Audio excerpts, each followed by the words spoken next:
שאני בפתה מורגנה היא ממכרת כמו פאפאפאפצ'י וחלוק של הטפה. Nos vamos como cada lunes a Costa Rica para encontrarnos con nuestro querido licenciado en Relaciones Internacionales, Brian Acuña Obando. ¿Cómo estás, Brian? Hola, Dani. Hola, oyentes de Radio High. Un placer estar con ustedes de nuevo. Bien, estamos listos para escucharte. Está pasando de todo y seguramente cualquier análisis de cada una de esas cosas que hagas nos va a ayudar. Claro, bueno, esta semana, como ya nos hemos dado cuenta en las últimas horas, la famosa flotilla Sumut, que se dirige hacia la Franja de Gaza, está próxima a llegar y empiezan a salir una serie de cuestionamientos, ¿verdad? ¿Qué es lo que puede hacer en este caso Israel para evitar que de alguna manera la flotilla rompa el cerco que tiene Israel sobre la Franja de Gaza desde el año 2009 aproximadamente? Lo importante aquí es que hay que entender primero desde un punto de vista jurídico cuáles son los argumentos que utiliza Israel para imponer el bloqueo marítimo, que es un bloqueo legal bajo toda perspectiva, ¿verdad? Para esto se utiliza el manual de San Remo, que es del año 1994, que es el que se usa para poder establecer un bloqueo de esta magnitud.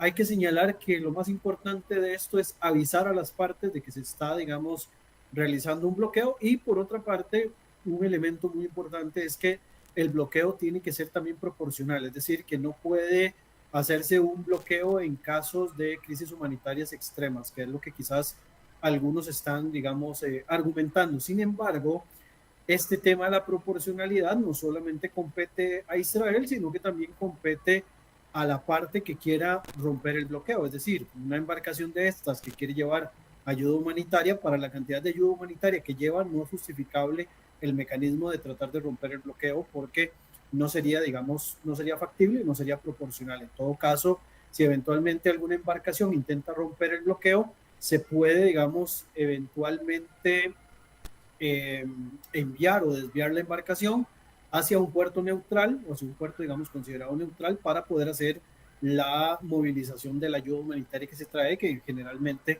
lo que se hace es que se moviliza hacia el puerto de Ashdod.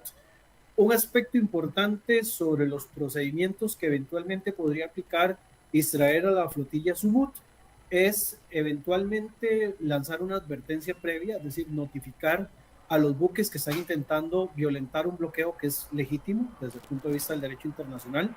Segundo, pueden hacer un abordaje de las embarcaciones una vez que entren en la zona prohibida, digamos, para las embarcaciones ingresar. Mientras estén en aguas internacionales no podría, digamos, existir ese tipo de movilización, pero entrando en aguas que estén prohibidas dentro de las millas náuticas establecidas para el bloqueo, se puede abordar las embarcaciones, inspeccionar que no haya, digamos, algún tipo de material que sea eventualmente beligerante o peligroso.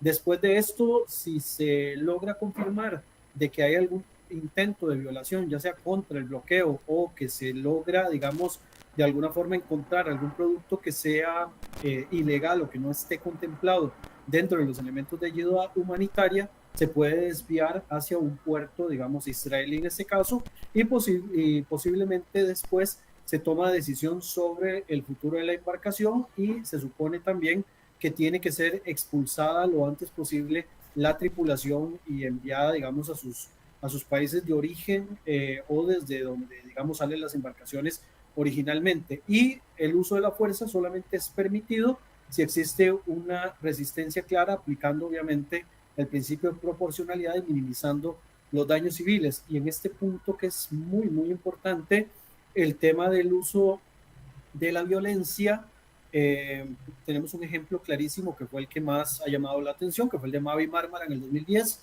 que fue, digamos, el que llevó incluso a este enfriamiento paulatino de las relaciones entre Israel y Turquía. No sé, Dani, si tienes algún comentario. Sí, hay un antecedente que era de muchos menos barcos, que es el más cercano. Recordamos todos la imagen de Greta Thunberg con su sándwich, y que cuando intentaron mostrarle las imágenes de lo que sucedió el 7 de octubre se negaron. Bueno, en ese momento lo subieron a un avión y lo fletaron. Acá estamos hablando de casi 50 embarcaciones, son embarcaciones pequeñas, pero evidentemente cuando se intente abordar, alguna de ellas puede intentar romper ese bloqueo. Y la pregunta es, ¿qué es la violencia? O sea, intentar romper el bloqueo es un acto de violencia. Sí, en este caso lo que se habla de violencia es que a la hora de subir a las embarcaciones actúen, digamos, en vez de rendirse, como ocurrió, por ejemplo, en la embarcación en la que venía Greta la vez anterior, a pesar obviamente de que hicieron todo un circo en medio de esto. Sí, Lo que los cierto es que secuestraban, me acuerdo una historieta, sí. sí, sí, no actuaron con violencia, digamos, se dejaron arrestar, por decirlo así.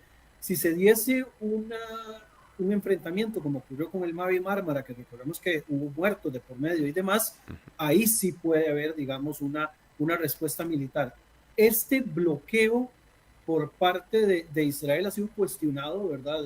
Desde que se aplica, sin embargo, la legalidad dentro de lo que cabe señala de que el bloqueo quiere impedir de que jamás se siga haciendo con armamento o que entre material que sea ilegal o que sea utilizado para cosas ajenas a bienes humanitarios. De nuevo, la cantidad de material que puede ingresar a Gaza con estas embarcaciones no es el suficiente para darle de comer a la población que pueda estar, digamos, sufriendo de alguna carencia, y lo que intentan es principalmente hacer un movimiento político. Ok, también hay que decir que justo sucede en tiempos en los que los camiones están entrando a Gaza. O sea, Exacto. No hay ningún bloqueo al ingreso de ayuda humanitaria por parte de Israel por los pasos que ya conocemos, Erez o Kerem Shalom. Sí, sí, y además aquí hay dos detalles. Uno, que se señala constantemente, aparte de las embarcaciones, de estar vinculadas con organizaciones islamistas, ¿verdad? Que esto es un detalle que se ha mencionado ya en los últimos días para señalar quiénes están tratando de patrocinar, porque la intención principal es romper el bloqueo. Si escuchan, el argumento principal es romper el bloqueo, y en letras pequeñas se menciona el tema de la ayuda humanitaria, que esta es la forma en la cual ellos lo están vendiendo. Hay un detalle que ha llamado mucho la atención y que ha tensado incluso la situación, y es la participación de embarcaciones militares de Italia, de España e incluso creo que de Grecia, que los griegos lo que dijeron era que ellos iban a escoltar hasta las costas chipriotas, y de ahí en adelante todo lo demás tenía que hacerse conforme al derecho internacional. Lo cierto del caso es que al ser, aunque sean embarcaciones militares, mientras estén en una posición, digamos, no beligerante, no tiene por qué haber ningún tipo de situación anómala. Además, las embarcaciones militares, en este caso, que están escoltando a las embarcaciones civiles, no pueden ayudar a romper el bloqueo. Es decir, en el momento en el que una embarcación de estas militares intente ayudar a romper el bloqueo o escolten, digamos, para romper el bloqueo, ya estarían haciendo un acto ilegal. Se habla de que posiblemente las embarcaciones militares están solamente para ayuda humanitaria, o sea, para en caso de que haya algún tipo de daño en alguna embarcación o que tengan que rescatar a algunos tripulantes de algunas embarcaciones, ellos podrían involucrarse hasta ese punto, así como también llevar un récord de lo que se está, digamos, eventualmente realizando, que pueda ser llevado, no sé, a la Comisión Europea o, por ejemplo, a las Naciones Unidas, para acusar a Israel directamente de estar cometiendo algún tipo de acto anómalo, pero no pueden bajo ninguna circunstancia ser partícipes de un acto beligerante. Está claro de que Israel va a hacer lo imposible para evitar de que las embarcaciones entren a las aguas ya, digamos, cercanas a la Franja de Gaza, y van a intentar desviarlo hacia el puerto de Ashdod. Pero acá hay que entender que la reacción que pueda existir dentro de todo este contexto es lo que puede cambiar eventualmente digamos, el contexto de lo que va a ocurrir. Hasta el momento se habla de que pueden estar llegando entre 3 o 4 días ya cerca a Gaza.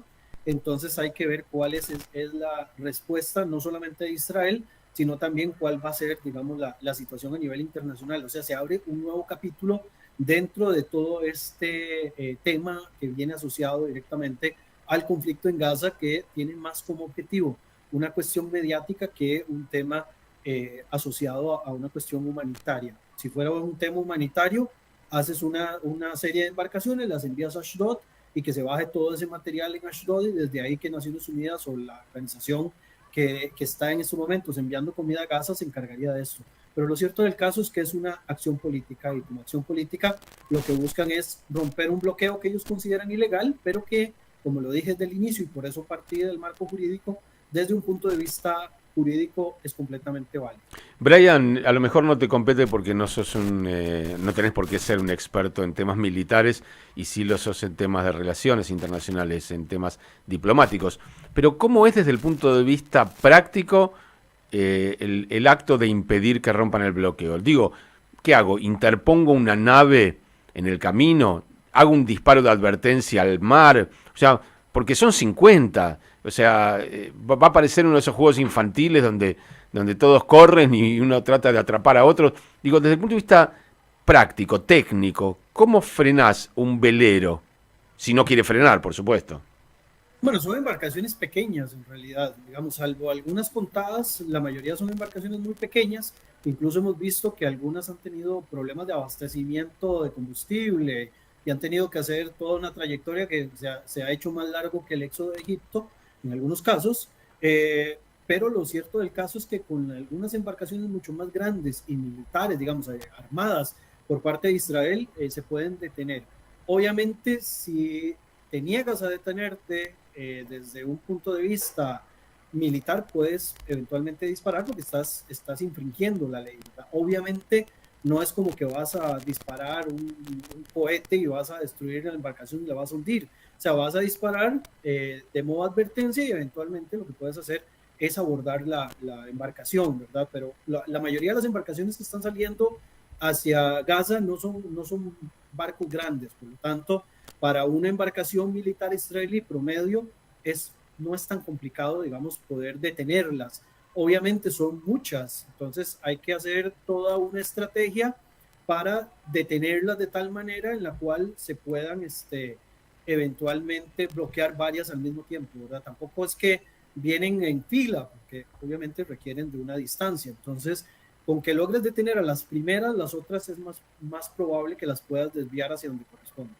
Sí, estaba pensando en que desde el punto de vista propagandístico, que ese es el efecto que quieren, les encantaría terminar todos en el agua con sus chalecos y decir que han sido atacados. O sea, lo digo porque ellos van a buscar ese enfrentamiento, porque, a ver, después de toda esta peripecia, terminar como terminaron la otra vez, comiéndose un sándwich y diciendo, bueno, ya está, nos volvemos, me parece que es otra derrota de la propaganda, y aquí debe haber capitales invirtiendo en ellos, porque no es barato, no es un chiste barato venir tantos días con gente, con embarcaciones. Seguramente hay quienes financian esto y no van a estar muy felices de que se desvíen rápidamente.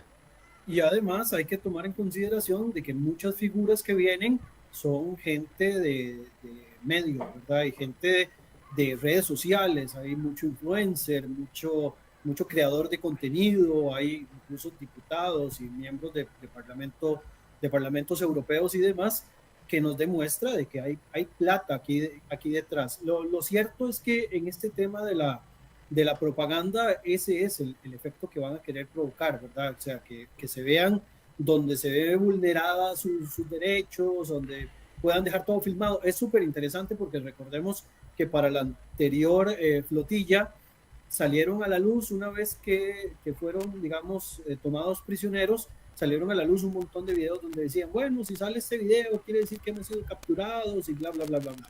Quizás un tema que sí me queda un poco ahí como en el tintero para analizar después cuáles pueden ser los efectos es qué pasaría si eventualmente Greta Thunberg llega directamente a Israel, porque ya tiene vetada la entrada como por 100 años a Israel, está rompiendo, digamos, este veto, en teoría debería ir a la cárcel, pero no me imagino a Israel mandando a la cárcel a Greta y convertirla en un mártir mediático. Sin embargo, pues también está dentro de lo que cabe de que Greta pueda ser inculpada y enviada a prisión por entrar ilegalmente a Israel nuevamente. Esta vez no creo que la manden en un vuelo El Al como la vez anterior, así que no todos tienen ese privilegio.